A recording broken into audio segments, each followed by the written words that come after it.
Hey guys, it's Squirrely Indy. I'm going to talk about my bike setup for the Trans Am bike race, which I just completed and had a super good time. I figured I would do the video after the race so I could sort of show you how everything held up in terms of wear and tear. I just did a separate video on the Hutchinson tires because that's something that really was interesting to me before the race on whether or not I was going to run tubeless or with tubes. So you can check that video out on my channel. All right, so here is the setup. The frame was a 2015 Giant Defy medium large with the integrated seat posts. It's the carbon fiber. It's the advanced something, I can't really tell underneath that. You'll see a lot of this tape or this wrapping here. What that is silicone tape, and you can find that in any hardware store basically. It's about 10 bucks a roll for, I don't know, 10 meters maybe. So it's a little more expensive than electrical tape, but I've found it has very nice grip and it's very durable, so you're not worried about it wearing out. And it only sticks to itself. If I can kind of show you that. So it sticks to itself. This part's a little worn out, but it doesn't stick to what's underneath it. That's sticking to itself. So the reason you use that is I can just cut a little line in it and it's basically going to peel away from the frame and not leave any residual damage. So yeah, that's 2015 medium large Giant Defy.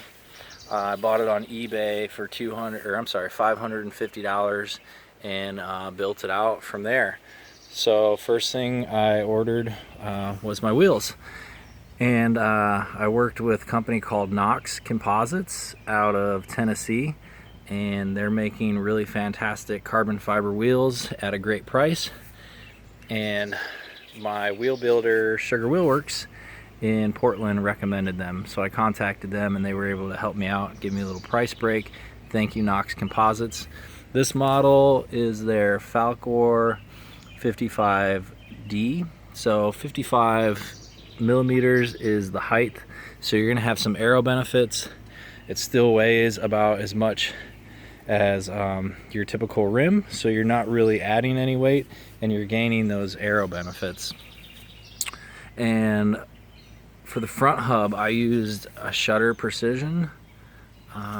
It looks like that's the PL8, and I believe that's the same hub that I used for my race last year, the American Trail Race, and I believe these are 32 hole. So they're Sapum C X-ray spokes, front and back, 32 hole, so really durable. I actually took this on a little mountain bike trail unbeknownst to me for about 40 miles, and when I got to Sugar Wheel Works, the rims were still pretty much completely true and they roll real nice. Once again, I went with White Industries center lock disc rear hub, and those are both quick release. I haven't gotten to the cool bikes that have the through axle, so I don't really have much input on whether I like one or the other more. For handlebars, I went with Zip Course Service, whatever their aluminum handlebars were. The stem, I believe, is 100 millimeters, and that's a giant contact stem because they have an oversized steer tube here. So it actually goes from, I think, 1 1/8 to 1 1/4, which is a little bit larger than most. So you have to use the giant parts on that. So with the with the Shutter Precision hub, I ran it up to the Synwave Cycle beacon here, which I've done a separate review on that as well. It's pretty awesome. It does everything that you need it to do in terms of charging, in terms of running a rear light. I had a rear light the whole time, and I thought that made me a lot more visible during some of these sections during the day where you were maybe casting the shadows or it was just high traffic. I opted to run my lights during the day, and there's a low output here, so I think it saves you maybe a few watts. But typically I run everything almost always now with a dynamo hub, so I don't really notice the drag. And with that lighting system, I never had to use my secondary light, which was this cat eye. I never had to turn that on. So those batteries are the same batteries I started with. And this was my secondary light on the front, which was a Light in Motion Urban 800 fast charge. I never had to charge that either.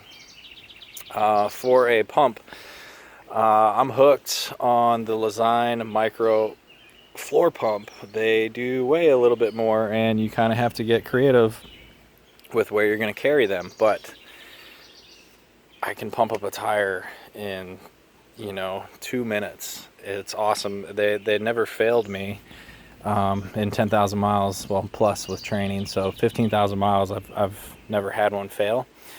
This top part screws off. Inside there's just one little gasket. If it starts to get a little rough or not quite, I don't know, I guess not working as smoothly, you can put a little bit of chain lube in there or any sort of lube, and it's gonna function just like it was brand new. For grip tape, I went with Zip Course Service CX tape. It's super comfy, it's fairly durable, it just has amazing kind of a rubber coating on it. You can see that little bit of cushion there. I didn't have any issues with my hands going numb, anything like that. Attached over here was one of my favorite last editions, and I added this after I watched Jesse Carlson and Sarah Hammond's video on being safe after Mike Hall's unfortunate accident during the Indy Pack, and I personally love having that mirror. I'm gonna buy one for my other bike as well. It's a personal choice. Some people think that you get distracted or you want to keep your eyes on the road, but honestly I can look forward and just glance down a microsecond and see what's coming behind me. For bombing the huge passes, which you're going to do a lot of during the Trans Am bike race, you can ride in the middle of your lane and you know when cars are coming up behind you, so you're not being a dick and just like ride in the middle of the lane and making traffic wait for you because you think you're cool. It's nice to share the road. We expect cars to share it with us, so we should also share it with them. I went with bar end shifters, which are awesome. I love them. I had issues with my rear derailleur, but they didn't really have to do with the shifters. Basically what happened was I was having to upshift twice and then downshift once to get it to go into the right gear. I had 3 different shops look at it. It would work for a while and then stop, so it might be something with the routing. I'm getting ready to rebuild the bike anyways, so it's okay. They lasted for the entire race, and it was just a bit of an annoyance, and I just made things a little bit harder on myself, which is okay. You don't want it to be too easy. Brake levers are SRAM something cheap. I want to say like R600 or something like that. Short pole brake levers, which go down to mechanical Avid BB7 brakes, road brakes. I went with Avid rotors as well. They're cross rotors, 160 in the front millimeters and 140 in the rear. I only had to tow in my brakes once for the entire race, so I would say, seeing as how the brake pads lasted 5,200 miles last year on a fully loaded mountain bike, I would guess that the brake pads still have about 75% remaining. Let's see.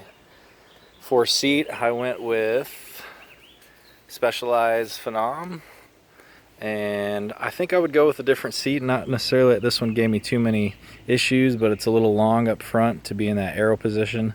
I did end up adjusting it halfway through the race. I angled it down slightly, and I think I pushed it back a little bit as well, which seemed to help. But this has the titanium rails, so makes it a little bit lighter. It definitely feels different than I have a Phenom Comp, which has the steel rails. This one is a little bit softer, I think, so maybe less padding or more worn in, one of the two. I went with the Shimano Ultegra group set. This is a compact 1134 and Ultegra front derailleur, Ultegra rear derailleur. I started the race off with an 1128 rear cassette, and I couldn't really get into that largest cog until I got to about 400 miles into the race, and then it worked for a little bit, and then it didn't. And then when I got to Newton Bike Shop, they installed a 32 on there, and yeah, it worked for a little bit, and then it didn't. So like I said, I think it was a cable issue. Lots of little reflective stickers. The Knox logo on these rims are reflective, which is pretty cool at nighttime. A computer up front runs off the Giant Ride Sense, which fits right into the frame there. It runs off a little computer battery, 2032 battery. I use lithium ones. I took that out and replaced the battery in Newton just because the wheel was already off, and it seemed like a good time to replace it. It was still working fine. The Giant computer itself used the same battery the entire time. So this basically told me had a watch or a clock on there so I could tell what time it was, and I had my cadence right here and my speed. So no power meter, just cadence and speed. For navigation, I use the Garmin eTrex 30. There's a lot of people that have just talked about like the insane nightmare of what the new Garmin's are, how they break down, they crash. This is cheap. It gives me a little line to follow, or as they say, a breadcrumb. I don't know why you would try and get complicated. I mean, I think people want to link up their heart rate monitors and stuff, which is smart, but for me, I kind of just know, like, if you're breathing hard, you're probably pedaling too fast. It's pretty simple. Aero bars, I went with Profile Design T1s. I did also buy some T3s. I got a lot of this stuff off eBay used because I'm cheap and on a budget. But these are a little bit longer, and they have a more increased angle than the T3s. So I tried them both out just to see which one I liked best, and ended up liking these ones the best. I bought new pads before the race. They were 24 millimeters, which is there we go, nice and thick. And even though they're still worn out here on the sides, you can see there's still a good amount of padding. And originally I had them set up kind of neutral in terms of level with my handlebars. You can see I've probably hit a few bumps along the way, and they've tilted down. If you just kind of look at that angle of them, they're not quite flat. Yeah, this is that silicone tape wrap I talked about, very lightweight. I had my Lucky bracelets there, one for my brother, one for my friend Amanda, and one for Mike Hall, all people that we've lost along the way. And it's kind of good to look down there and ride with a friend and know that I'm not alone out there. I had Oveja Negra make me some bags. So they just did a few little additions for me.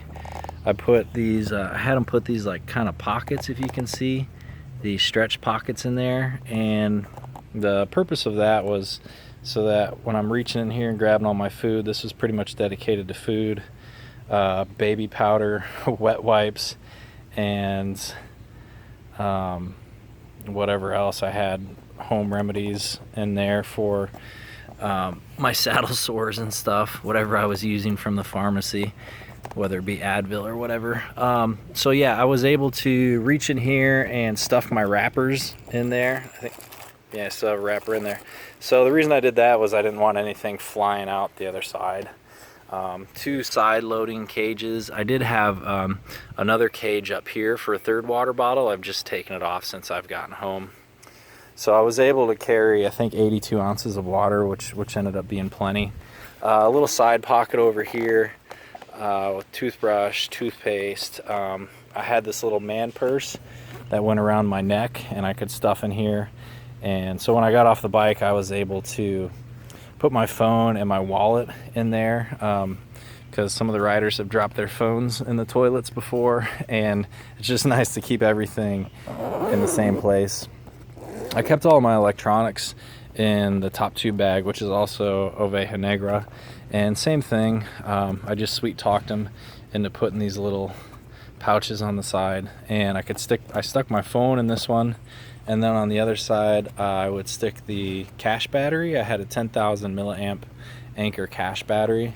So these two cables coming in are from the Synwave Cycle Beacon.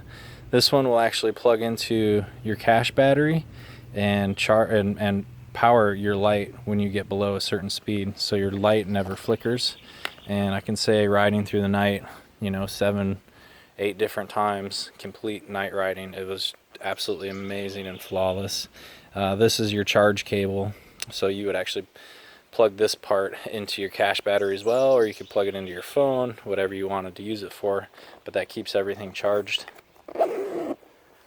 So yeah, lots of reflective stickers.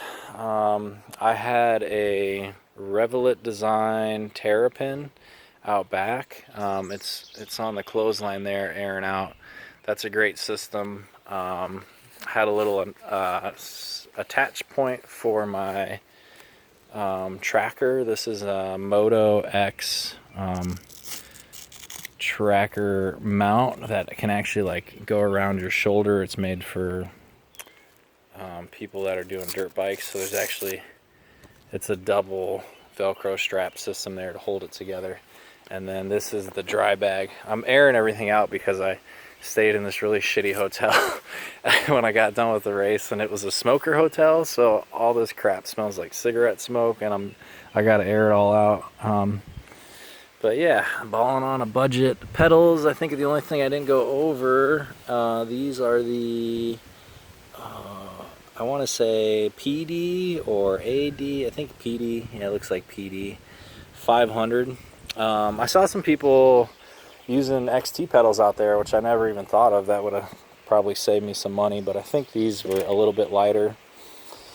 I will go over all of my gear in terms of shoes, my kit, sleeping system, everything like that. I'm going to get all that stuff together once it's kind of out of the wash and clean, and do another video for you guys. So hopefully this helps. There's a lot of great gear out there, so use what makes you happy, and hopefully this gives you some ideas. If you have any questions about the Trans Am bike race, my experience, gear specifically, please feel free to ask me questions. The bikepacking community is wonderful like that, and just a fantastic experience out there. So yeah, hope this helps, and hope you're out on your bike riding. And we'll talk to you soon. Lots of love. Bye.